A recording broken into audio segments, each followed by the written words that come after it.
Hello and welcome to the Maple Grove City Report. I'm Dave Kaiser from Northwest Community Television. Time once again for a look at what's new in the city of Maple Grove. We've got a lot of information for you and also a look back at the most recent council meeting. All next on the Maple Grove City Report.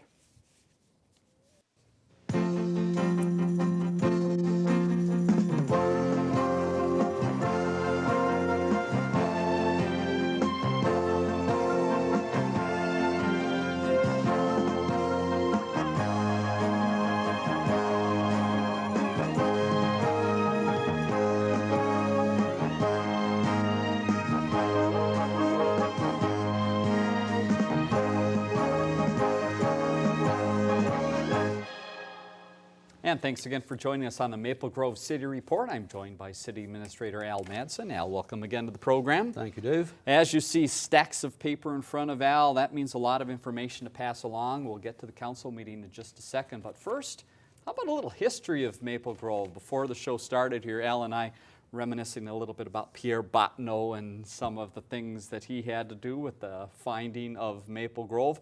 But you've got a museum in town that you're trying to get more people to know about and understand a little bit about history in Maple Grove. Tell us about that. Well, we sure are trying to get people to get involved. A lot of people think when they think of Maple Grove, they think we're just a relatively new city, but there's a lot of history in our community, especially in the western part of the city that's still yet to be developed. But so what our History Society is trying to do is preserve that history. And during Maple Grove Days, we had an open house. And we featured among a variety of things, but one was the history of the gravel mining area. And Tiller Corporation and C.S. McCrossan brought a variety of things in for display. And Tiller Corporation had about a 3-minute tape of the 50-year history of the gravel mining area, which was very, very interesting. And even more interesting was a couple of the retired employees from Tiller were at the open house. Oh my. And so they were saying, well, that's me sitting on top of that big loader, nice. Or whatever the case may be. Sure. And so that was very, very nice. But we're just trying to get people encouraged to know more about the history of the city. We go back a long, long ways. Right. Back into the 1850s plus. And so we're not just a city that started in 1974. So we have another open house coming up this Sunday, July 27 from 1 until 4. Again, the gravel mining area display history that'll be there. Good. And Tiller really has presented a wide range of photographs and a variety of other things along with that 3-minute tape. Sure. And C.S. McCrossan is a 1940 grader there, which is very interesting to see that, and a variety of other things. You go into the museum part itself, and we've got vintage bridal gowns, we've got old phonographs, we got antique toys, just a whole wide range of things. And so I really encourage people to stop at the History Museum. It's no charge.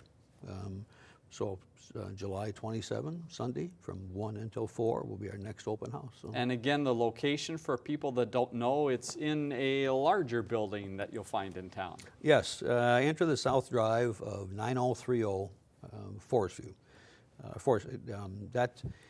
It's what do I say, the older part of our public works facility. So if you see the new part, don't drive into that part. Okay. Go back toward the older part. And so it's really, I think, a good opportunity for people just to get a great overview of a variety of things. And again, when we had the open house, we had a couple of individuals that came by, and their wedding gown, that was the wedding gown that they wore back, 60 years ago. And so it's just nice when people do come out and they can relate. Sure. So. And so for more information on that, the city's website, the best place for people to look, they can get connected Correct. through to the museum? Correct. All That's right, so we'll correct. give you that later on in the program, but a great opportunity for people to find out more that happened in Maple Grove in the past. And as far as what's happening in the future and present time, the farmers market continues to roll along. It does. The farmers market just continues to be just a total success. It's just amazing. The number of people that will come out within a 4-hour period of time. And so every Thursday from 3 until 7 p.m. we have the farmers market. It's held in the community center parking lot. can't miss it. Lots of tents all over. We have about 50 vendors, wide range of products. And then we're getting closer to the time where, you know, the produce, the apples Sure. and things like that will be coming out as well. So it's amazing the amount of people that do come out. And I think our farmers market is, it's one of the best around. So.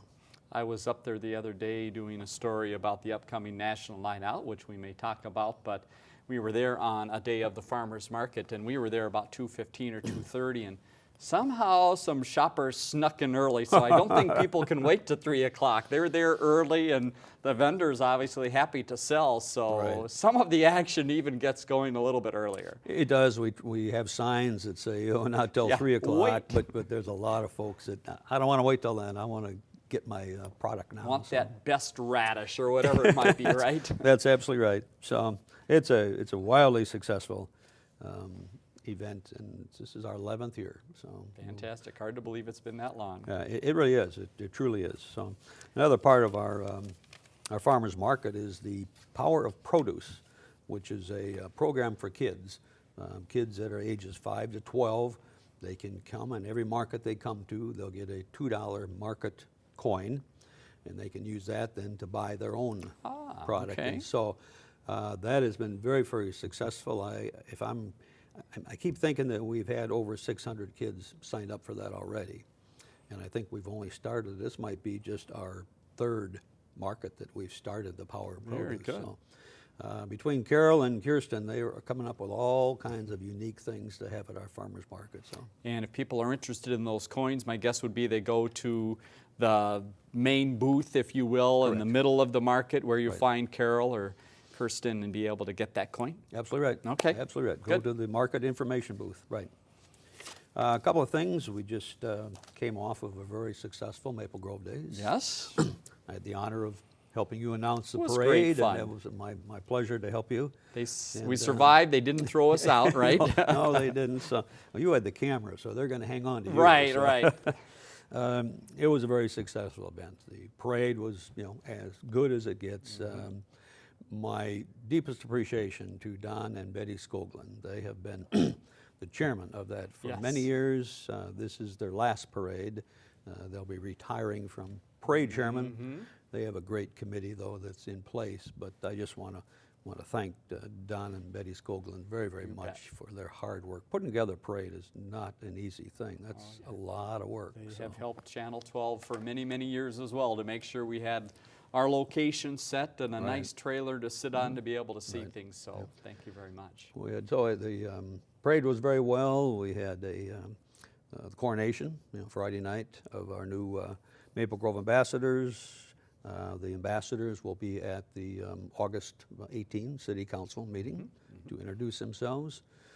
We then had a wide variety of events on Saturday. Now, we did have a spurt of rain. Yeah, a little weather there. About 1:30 in the afternoon Right. that dampened things a little bit, but that left, and even when it was misting a little bit, people still were coming out in throngs, and so that was very, very good.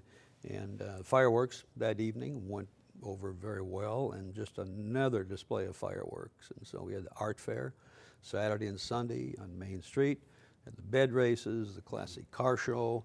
The only problem with the classic car show was the rain, and those folks hate to see their cars That's get not a little water on their cars, and so there were some of them that hung around, but some of them left early.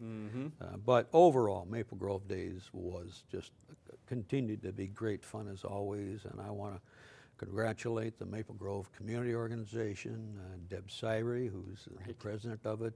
Fantastic job as always. So, and mark on your calendar now, the 2015 Maple Grove Days will be July 8th to the 12th. Okay. So they've already got it laid out, and they're We'll be already ready. starting to plan I'm for sure they are. 2015. So, Great. for those that are interested, elections, we have a mayor and 2 council members that are up for re-election this year.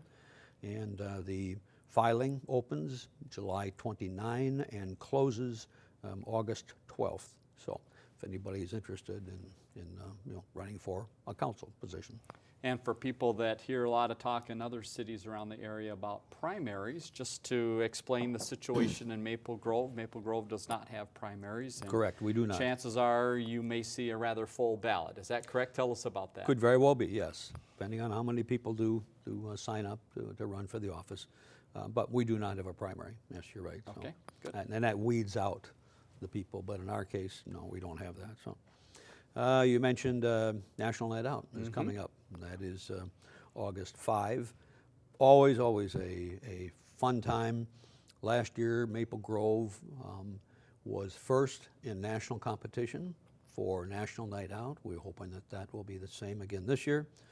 The neighborhoods just come out in force. Right. And the things that they do, I mean, it's not just a cupcake and a cup of coffee. I mean, they really put on a large spread, and so it's a great opportunity for all of us just to get out in the neighborhood and talk to the residents, and so it's a wonderful event. So. And there's a kickoff event as well, so if people are interested, they can go to the community center that afternoon. Yes. And some folks that you might recognize in uniform will be grilling hot dogs. That's right. Yes, that's true. Absolutely right. Our new chief, Chief Werner, will be there. Yes. Okay, so that's at the community